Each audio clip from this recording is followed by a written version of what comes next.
Alright guys, I wanted to show you how to make an ellipse, and I wanted to show you as well why that b squared plus c squared equals a squared formula works for this. And so remember, our definition of ellipse is the set of all points whose sum of distances from two fixed points called the foci is constant. So I've got a focus here, got a piece of string tied around there, and so basically if I pull this tight, do you notice that distance plus that distance will always stay the same because the length of the string doesn't change, and we've always got the same distance in here, which means this sum of these two put together is always going to be the same number. And so if I just kind of go around, keeping this string pulled tight as I go around, this should create an ellipse.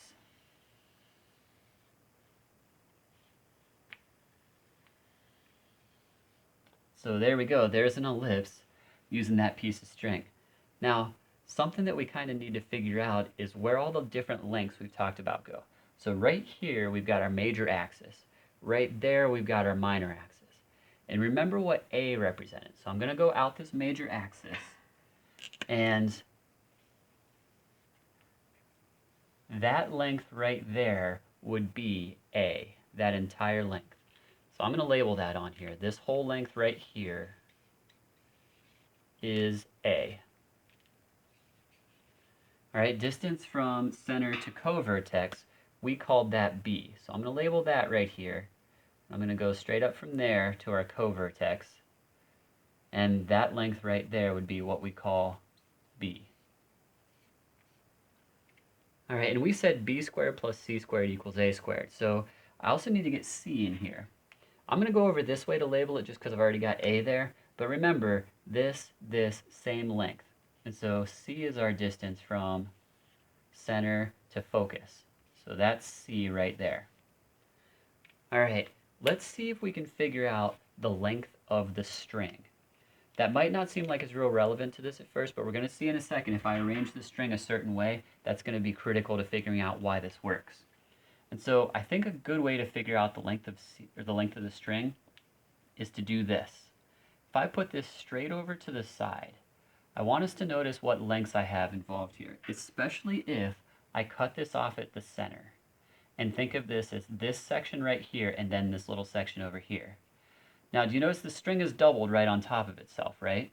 And so we've got this distance is c, but I've actually got that distance twice in there. I've got c and another c because the string's doubled on itself. If I go over here, I've got a and another a, so that's really 2a I've got right there. And so the length of the whole string is actually 2a, because we've got 2 of that, plus 2c.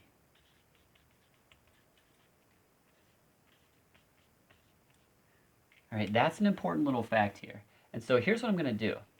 I'm going to change around where I have this position, and I'm just going to put it straight up to there. All right, now let's think about what lengths I have right now. I've got, this is B, right? This is C, this is C. Now, another thing we know, since B goes vertical and A goes horizontal, we know that's a 90-degree angle. So this distance right here is B.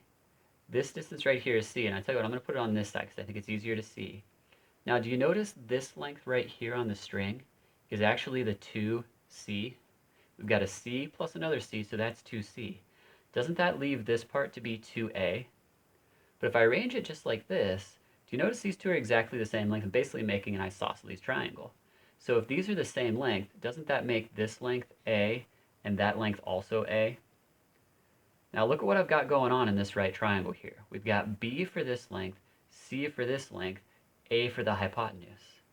So if that's the case, if B and C are the legs and A is the hypotenuse, that makes it have to be b squared plus c squared equals a squared. And that's why this equation that we came up with yesterday when we were talking about this works. So I wanted to give you some motivation for why that's a thing. Instead of just saying, here it is, use it, that's why b squared plus c squared equals a squared when we have an ellipse.